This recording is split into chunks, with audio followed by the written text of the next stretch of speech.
আলহামদুলিল্লাহ রহিম ভাই, দোকান মোটামুটি ভালোই চলতেছে, বেচা বিক্রি ভালো, আর দোয়ার মতোই বরকত নিয়ে চলতেছে।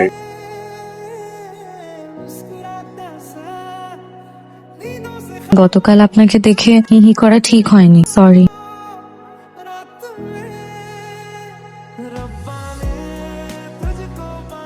এত মিষ্টি হাসি যায় তার মুখে সরি মানে, ধন্যবাদ আপনাকে।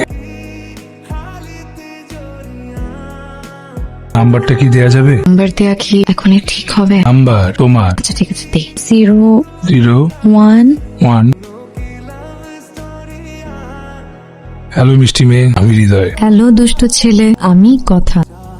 আল্লাহ তোমাকে কোন মাটি দিয়ে বানাইছে যদি জানতে পারতাম? জানলে কি করতাম? জানলে সেই মাটি গায়ে মাখতাম, গায়ে মেখে তোমার মতো সুন্দর হয়ে যেতাম। ছেলেদের সুন্দর হওয়ার দরকার নেই, ছেলেরা বান্দরই ভালো। ঠিক আছে, সুন্দর মেয়ের জন্য আমি বান্দর হতে রাজি আছি।